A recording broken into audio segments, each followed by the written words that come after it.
Good morning, children.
Yes, beta, we were doing this.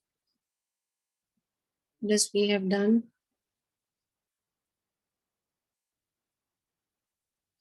Did you understand how this phenotypic ratio and genotypic ratio has come?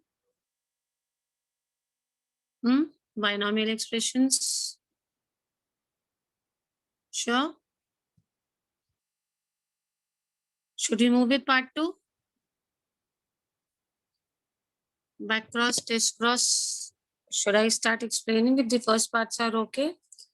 Let us do the other things now. You observe yourself and tell me what is a back cross and a test cross. I'll give you 2 minutes. Watch on your screens and guess what it is.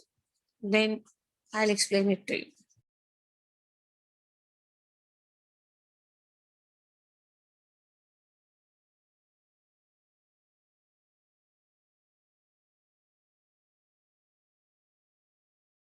There are two different words, back cross and the other is test cross.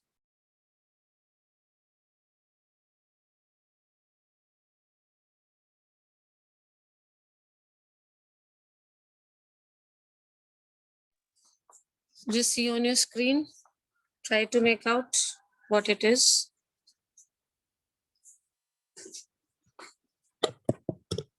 Cross between a hybrid and its any parent. See, we had two types of parents. One parent was this recessive parent, or we could have capital T as another parent, dominant parent. And this is a hybrid. When a hybrid is crossed with parent, it could be any parent, one parent, capital T, or small t parent, any parent. Then such a cross is known as a back cross. What do we call it as a back cross? Understand this. This is a hybrid and this was the parent. Recessive parent and this is hybrid. So what we will get, these are the gametes. Here only one type of gamete is there. When capital T with combined with small t, you're going to get this. If small t is going to combine with small t, you're going to get this. So whenever you do this over here, please see your back cross.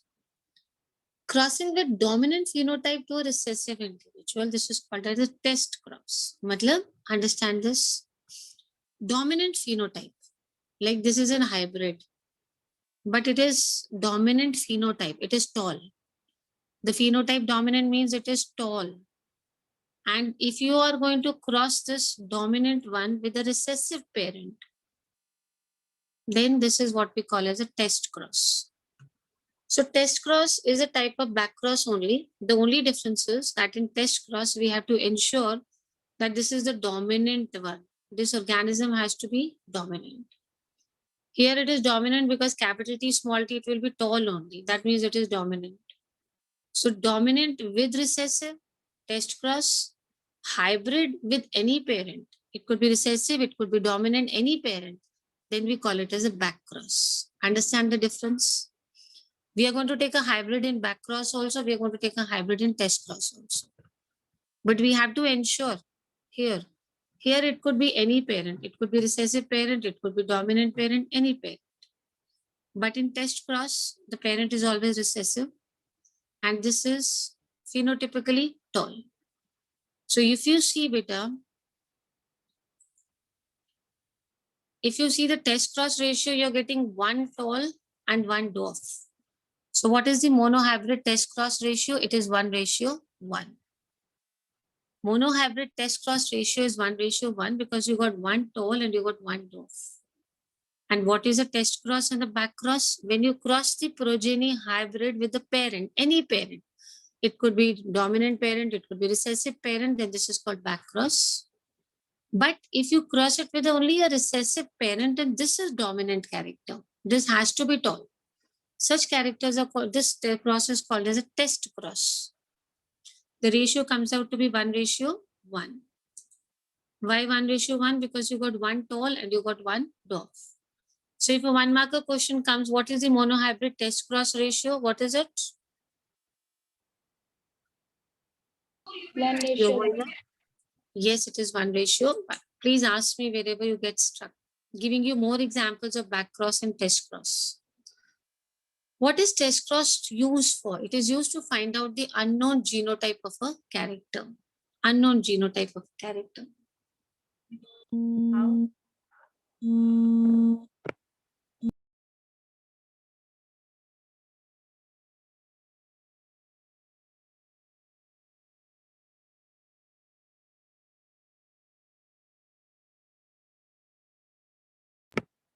Yes. We did one back cross, and which is the other cross? We had just done the definition. Excuse me, ma'am.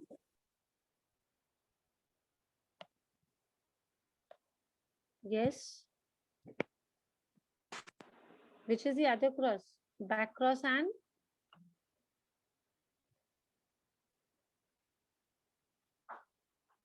back cross and Test. yes, beta, it's back cross and test cross. Now, why is test cross useful? You can find out the unknown genotype. Supposing you do not know the genotype, you do not know it is capital T or small t. What is there? You don't know and you want to find out. Then you can have to do a test, and this cross is called as a test cross. Understand how we do it. We took a homozygous recessive white flower, WW, over here. Okay, this is also homozygous recessive that we have, WW. We'll have the gametes as what? Small w over here. And this is one flower whose genotype we do not know. Question mark. We do not know. The question says test cross is used to find the unknown genotype. Now we don't know the genotype of this flower and I want to find out the genotype. So the easiest way is to do a test cross. For test cross, we have to always cross it with a homozygous recessive parent. So I took homozygous recessive parents over here. When I crossed this, I got these. I saw that all flowers are violet. All flowers are what? Violet. What is the conclusion that I draw? That this flower is, number one, it is dominant. Why it is dominant? Because which color came, white or purple? Over here you see, which flowers are we getting? We're getting white or we're getting purple flowers? We're getting all purple flowers now, beta. So this shows that this is a dominant flower and also that it is homozygous dominant. Why? How do you know this is homozygous dominant? Who will tell me?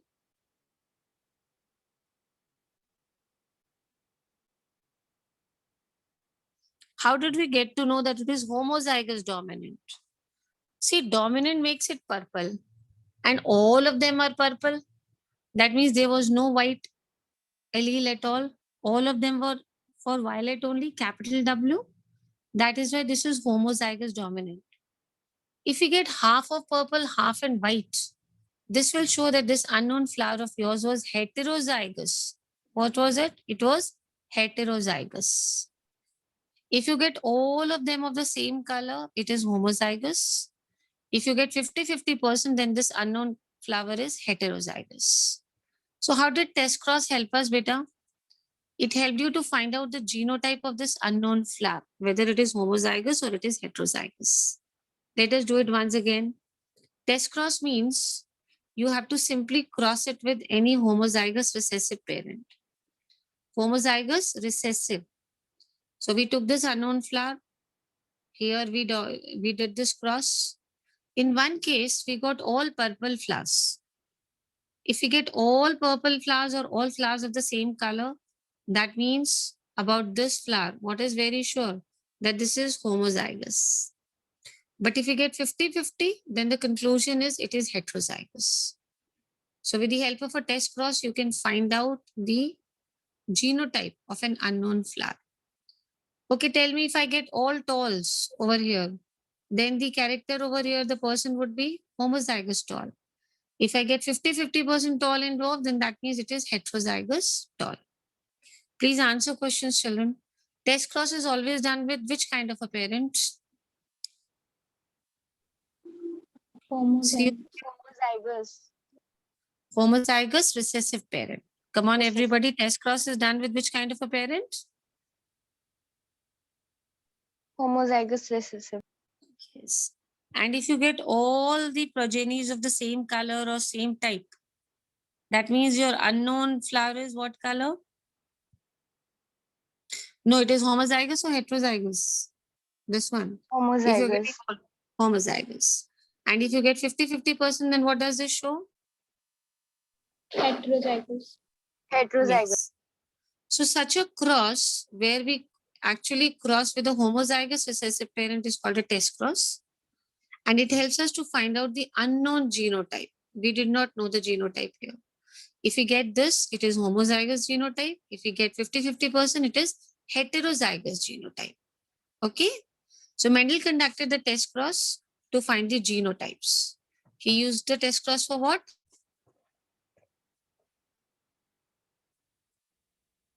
Homozygous. Beta, always remember test cross is always done with homozygous recessive parent over here. It will not express its color easily if there is something dominant. So this was dominant and homozygous because all were purple. Here 50-50%, that will show this is heterozygous. This is about which cross? Test cross. Test cross. Okay, once again, I'll go back. There's a lot of confusion I find between back cross and test cross. Please read the definition of back cross and test cross once again. Let me explain it to you once again, children. But this confusion often comes.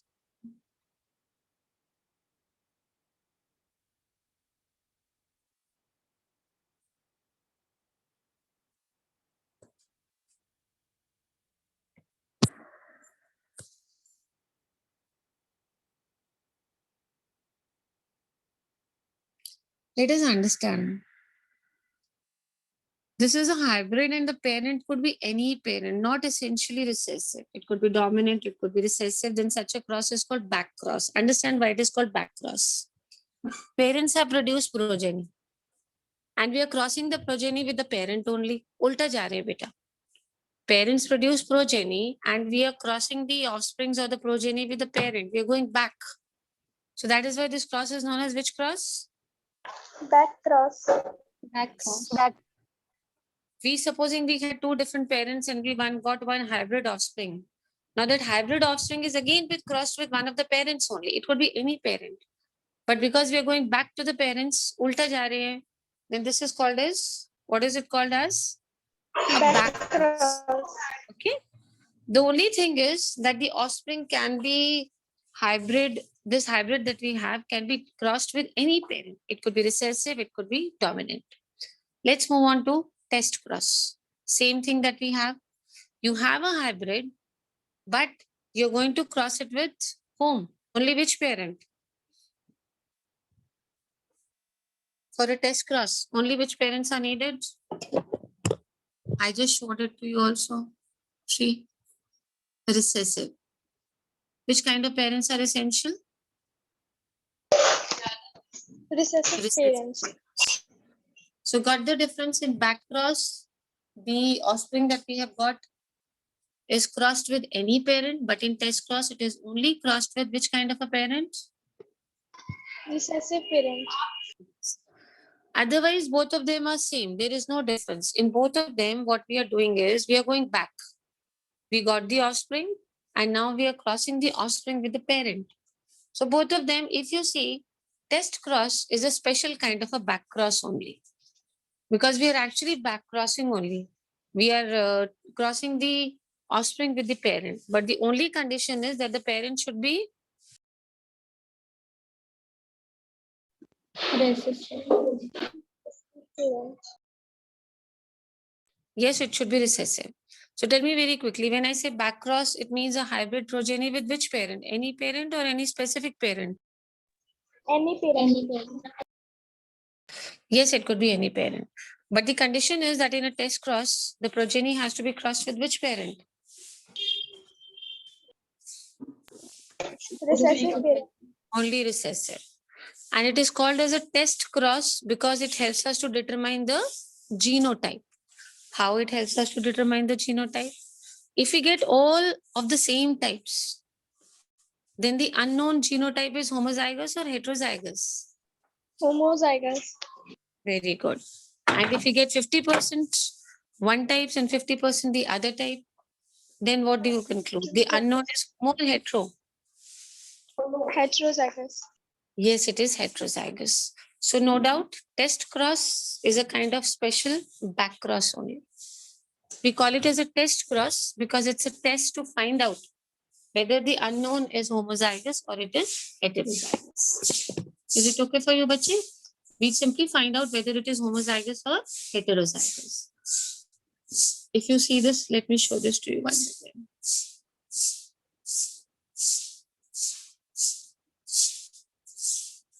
Tell me which part you want me to do again. Back cross, test cross, you have understood. We could find out the unknown genotype. If all are there, this is homozygous, different colors. Mendel's first law of dominance. Characters are controlled by units which are called factors. This is one factor, this is one factor. So first point he says characters are controlled by units. What did he call them as? Factors. Factors. And factors always occur in pairs. If you can see, this is one pair, this is another one, this is another one. So factors always occur in Pairs. yes. Supposing your factors are dissimilar over here, sorry, then one member is dominant, the other is recessive. Number one, characters are controlled by units which are called Factors.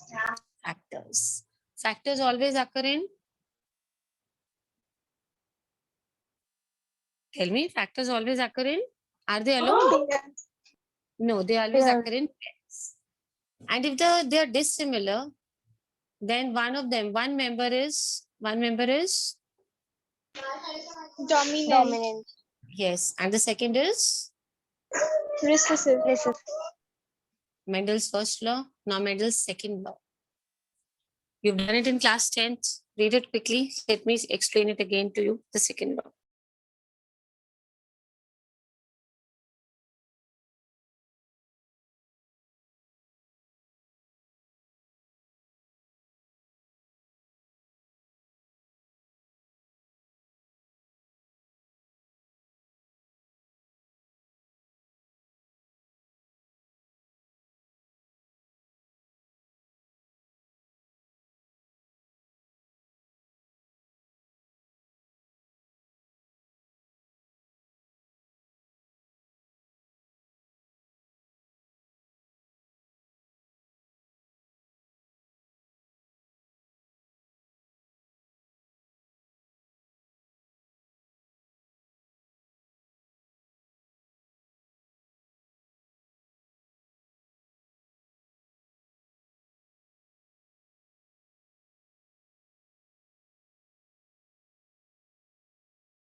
Did you understand beta something? Law of segregation? Segregate का मतलब अलग हो जाना, get separated. So this is law of segregation. First law में हमने पढ़ा that they occur in pairs. Okay. Now second law says when gametes are formed, then these factors they segregate from each other. एक दूसरे से अलग हो जाते हैं. Law of segregation की देखिए बेटा. They were combined, they were in pairs, ये अलग हो गए, ये भी अलग हो गए और ये भी अलग हो गए. So they are getting what? What is the word? Segregate. What is happening to them? They are getting Segregate. segregated. Look at this law. During gamete formation, वैसे तो they are going to remain like this in pairs. But when formation of gametes will take place, then these pair, they segregate from each other. Okay. Gamete receives only one of the two factors. Gamete will receive either this or this or this. So जब gamete formation होगा, then these will get segregated from each other. अलग अलग हो जाएंगे. And why they get separated? Because gamete में only one will go of them. Both of them will not go. Only one will be transferred. That is why they get separated. Homozygous parent produces similar gametes. ये देखो बेटा, this is homozygous parent. Segregate होने के बाद it is going to produce which kind of gametes? Same gametes. Yes, same gametes. This is also homozygous parents, so similar gametes. Heterozygous parents, they will produce two different kinds of gametes. So law of segregation says when what is happening, when what formation is taking place? Gamete formation. Gamete formation. Then these factors or these pairs will actually, what is the word we use? See this red word, red color? Segregate. Yes, they will segregate or separate from each other and only one will pass on to the gamete. If the parent is homozygous, the gametes are similar. If the parent is heterozygous, the gametes are dissimilar. This is law of segregation. The first law was law of dominance. Only one will express itself. That is called dominant. The one which is not able to express is called recessive. Second is law of segregation. Yes. Once again, can we have both the laws? What is the first law called? Law of? Law of dominance. Yes. And there are 3 points in law of dominance, beta. The first one is characters are controlled by units which are called factors. What do you call them as? Factors. Factors always occur in Factors. pairs. One of them is dominant, the other is recessive. फिर ये पढ़ा था हमने. When gamete formation will take place, they will get separated, segregated, and they will form different gametes. Only one will go into the gamete. Homozygous parents form which kind of gametes? Similar gametes. Similar gametes. Now this is a dihybrid cross. See this? What is happening in this? Cross between two pairs of contrasting characters. If you see carefully, there are two pairs in this. One is the color. This is yellow. This is green. Second difference is the seed shape. Over here, these are round and these are wrinkled. So we are studying two characters at a time, two contrasting characters at a time. One is the shape and one is the color of the seeds. Shape, it is round and wrinkled. Color, it is yellow and green. See, this is your round yellow one gamete and this is going to be a wrinkled green gamete. We have taken these as the parents' beta. All parents, we have taken these. They are all homozygous round yellow and these are all homozygous wrinkled green. For round, the gametes are capital R, and yellow it is YY. Here, same thing will be taken as small. So the gametes are capital R and capital Y, small r and small y. We are going to cross them. See, once we are crossing these two, what is happening in the first generation? What are we getting in the first generation if you see? If you're crossing, this is your heterozygous round yellow. What is the change? When we started, we had homozygous round yellow. Round yellow to abhi bhi rahega by first generation mein. Only homozygous will change to what? Heterozygous. First generation is heterozygous round yellow. Now let us cross these heterozygous ones. Box banate हैं. याद है, you must have done in 10th what the square. What is the square called as?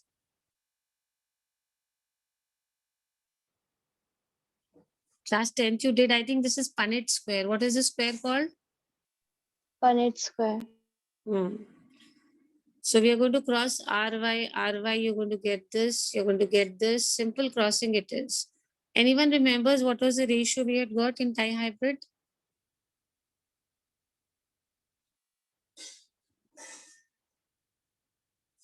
Yes. Monohybrid, it was 3:1. What was the ratio in dihybrids? Tell me.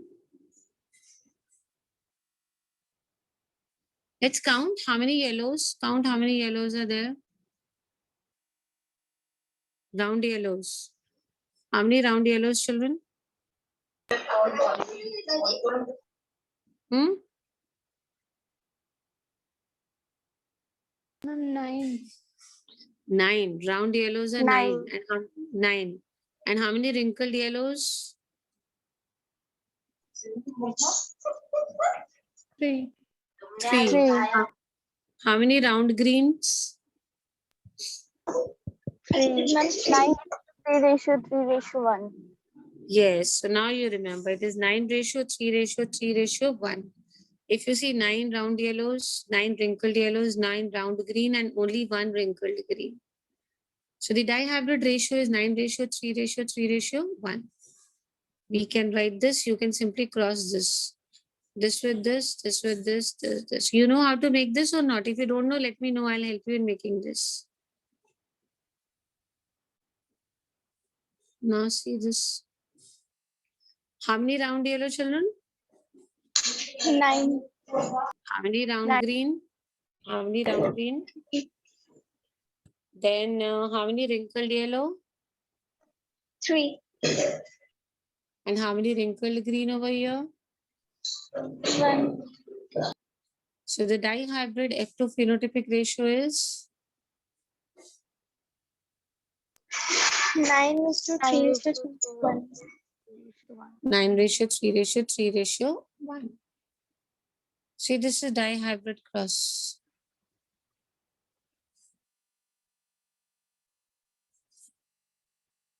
A little typical one, understand this. Mendel found that yellow and green colors segregate in 3:1 ratio. If you talk about only colors, yellow and green, the ratio segregation will be 3:1. Similarly, the round and wrinkle seed also, they will segregate in 3:1 ratio. How beta? See this. Round yellow were how many?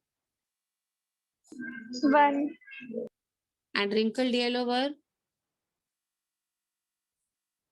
3. no. Round yellow was 9. And wrinkled yellow is 3. so if you break this ratio into lowest terms, 9:3, it comes to 3:1. yes. Let's talk about round and wrinkled also. We'll get this. Greens. How many round greens? 3. And how many 3. wrinkled greens? Wrinkled greens. 1. So if you see both the ratios of colors and shape, finally it comes to 1 only. Yellow and green color also 3:1, and round and wrinkled seeds also 3:1 only.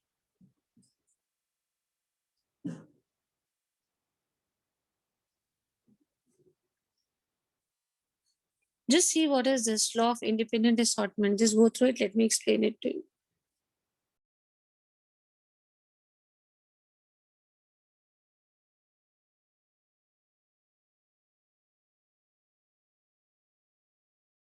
Did you understand law of segregation? Yes, ma'am. Okay. Now I'll explain this to you, law of independent assortment.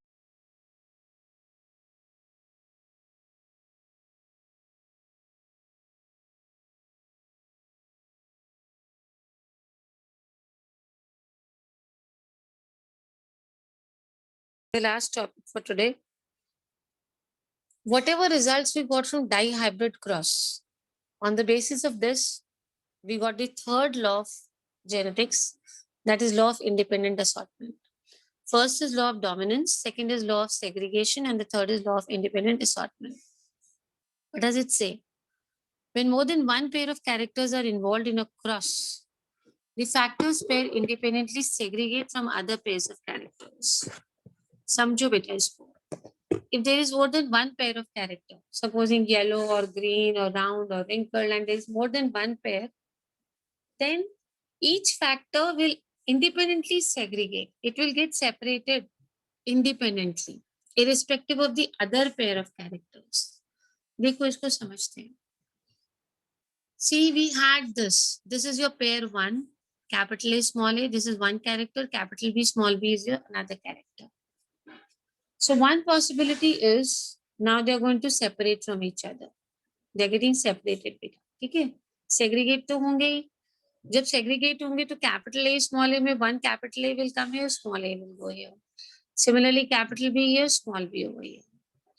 आगे जाके इसके gametes क्या बनेंगे? See, A and B अलग अलग ही है. तभी भी आप देखो ये combine नहीं कर रहे हैं. These were two different characters. One could be seed color, one could be seed shape.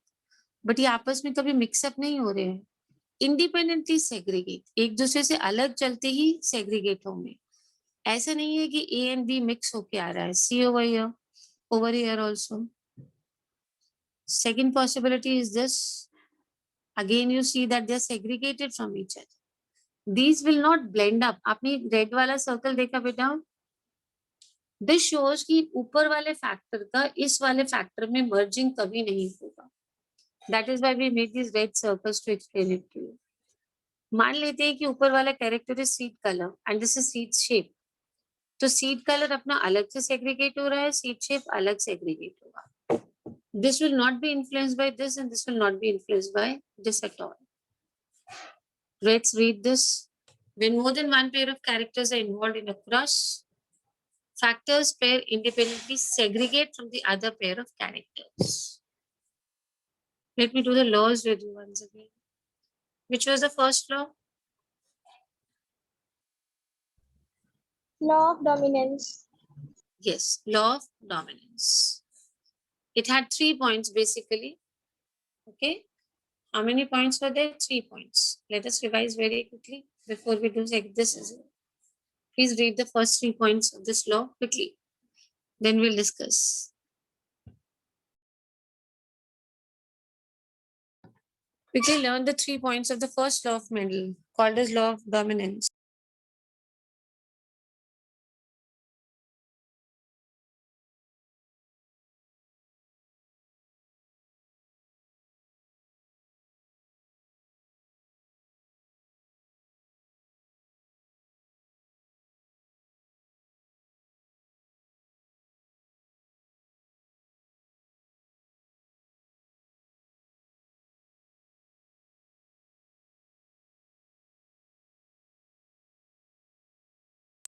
Yes, beta. What is the first point of this law, Mendel's law of dominance?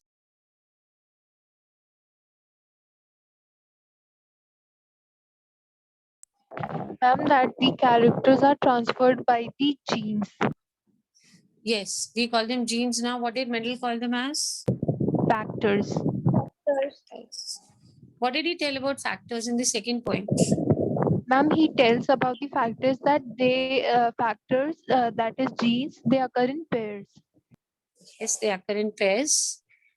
And if they are dissimilar, then the one which expresses itself is called? Dominant one. Dominant. And the other is? Recessive one. Okay, let's move on to the second law, that is law of segregation. They're going to segregate, they're going to separate, but at what time? When what is happening? Gamete formation. Ma'am, Yes. gamete formation. Gamete So in gamete formation, they will get segregated and both of them will enter the gamete, or they will only one of them will enter the gamete? One of them. Only one. Because only one has to enter the gamete. That is why they segregate. before entering the gamete. That is the reason they separate from each other, because only one will be entering beta. Okay, next one now. Let's see this figure. We said if the parent is homozygous, the gametes are? Similar.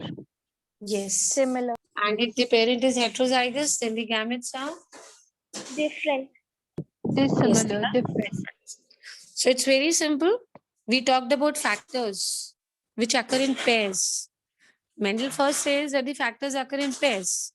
Then the second law, he says he fine, they occur in pairs, but when gametes they will get separated from each other, and only one of them will enter the gamete.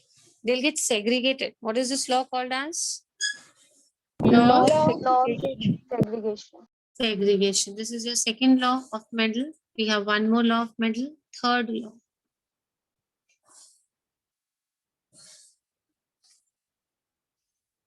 Law of, what is this called? Independent?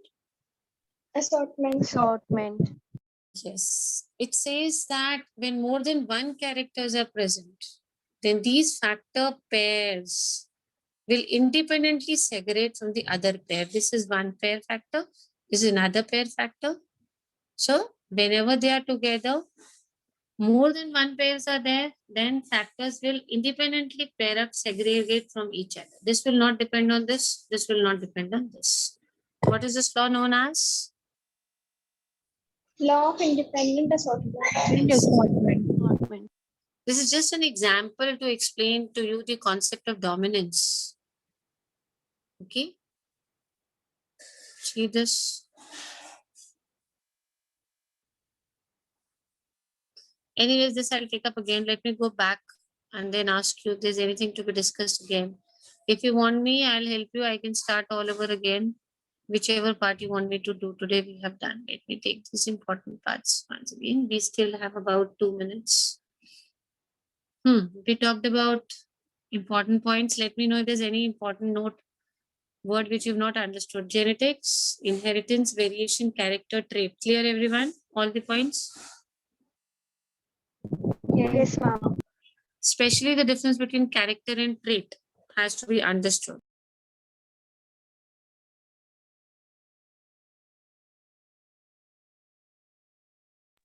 So we're going to talk about alleles, homozygous condition and heterozygous condition of alleles. Tell me, what is the difference between homozygous and heterozygous condition of alleles? In homozygous alleles are similar, while in heterozygous alleles are dissimilar. What are alleles? Form of- They are the yes, from the characters. Yes, beta. They are actually the alternate forms of the same character. So alleles, homozygous, and the next word is? Heterozygous. Yes, it is heterozygous.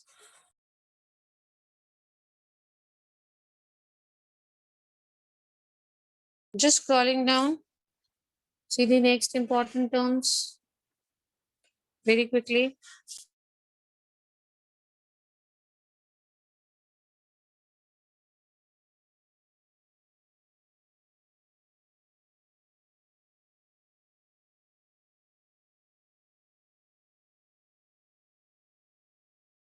Dominant character, recessive character, phenotype, genotype, and hybrid. We all know about this person, Gregor Mendel. He did his experiments on which plant? Pea Pie. plant.